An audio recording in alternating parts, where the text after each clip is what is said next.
I'm doing a video on my Jackson's Chameleon's cage, and it's not an Exoterra like most of my other ones. It's called an oceanic tank, and I don't know, I'd never even heard of them before, but I mean it's got a glass front and a glass back, and then a glass bottom, and then it's got these screen sides, like over here you can see, and then a screen top with this topper on it.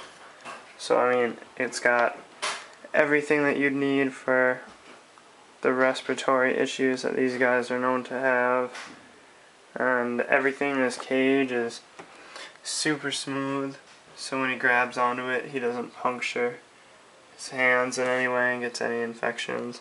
And then he's got a waterfall right here that he drinks out of, but I have it shut off right now because it's super annoying, because I don't know, I just don't want it playing in the video.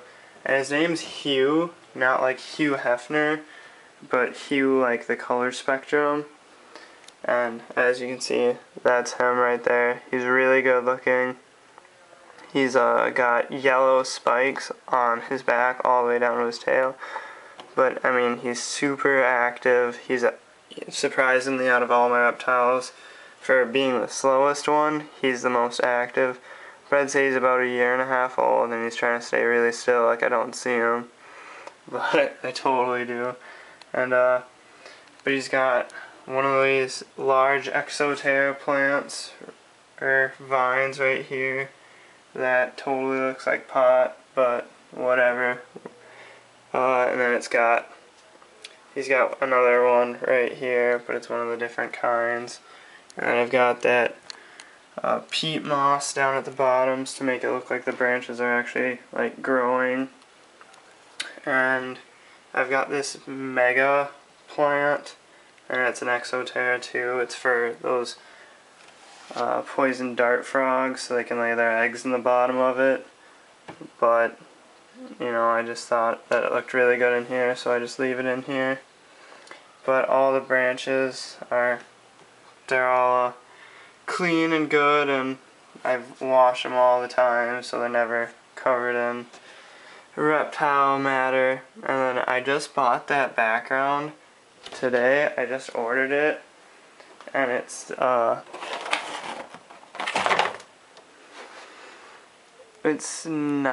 36 by 24, and I cut 1 inch off of it, so that gives you an idea for the size. But I mean, it's a relatively big tank.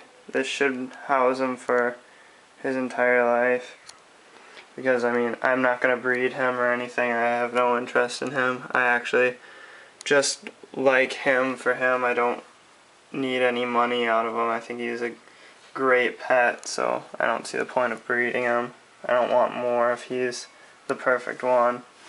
He just doesn't like me to grab him, but once I get him out of there, he's fine, and he'll green up, and I take him outside, and he turns all these cool colors. He gets a lot more yellow on him than he does even now, and right now I'd say he's pretty yellow. But I mean, and then I've got him on it's like a jungle bark, and I got it at the Reptile Expo in May, but now I can't find it anywhere, and it's my favorite so far jungle bedding that I've seen. The other stuff just looks like cypress mulch, like that you'd get at like Menards, and I don't like that look. I like this for these arboreal tanks, and so I try to use that mostly, but I mean, I've only got like a little bit left, and so I don't know what I'm going to do with it. But I think it's a pretty good tank setup. Maybe next time I clean it, I'll do a video on how I set it up. It took me a really long time to get it all set up today, because I had it set up before, but I had to take it all down so I could get that background in there. Look at his little tail curl right there. But yeah, I don't know, you probably just want me to chill on him for a little bit, get a good look at him. But But yeah, he's got that perfect basking spot of 80 degrees. And over here is the cool side of the tank. And then underneath this big thing right here, it's not a table, it's actually a cage. So the heat lamps are on this side, so the bottom is heated. And so it's like having a heat mat. There are 250 watt bulbs underneath there, so that's keeping the bottom warm. And so it's warm throughout the whole tank except for this corner. And you know, I think it's a pretty good temp. He seems to be the right colors to show that he likes how warm it is. I'll move him a little bit just so. But I mean, yeah, see, he just doesn't like me to grab him. But I'm just getting him to move so you can see him in full HD. Actually, this probably isn't HD. But I mean, the whole video's been about the cage, so now I'll do a little bit on him. Like I said, he's a male Jackson's Chameleon, probably a 1.5 years old. He's got awesome horns, yellow spikes. He is an awesome eater. He has that whole super tongue that's 2 times his body length. Like, I don't know.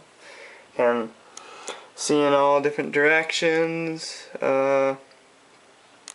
I don't know, he's got a pretty high tensile tail. He's just a really cool pet, and I'm really glad I bought him. I got him for $100 from a reptile breeder at the Reptile Expo in Minneapolis. And so, I mean, he did find the whole car ride home. He's growing only a little bit, though. I'm surprised at how slow he's growing for how long I've had him. But I mean, I give him probably like 4 dozen crickets a week, and I mean, I fed him 2 days ago, and there's not a single cricket in this entire cage. But yeah, like I said, the waterfall is just off for the video because the whole trickling water noise that it makes drives me crazy. But I'll make another video about setting up his terrarium, or resetting it up soon. So, see you, YouTube.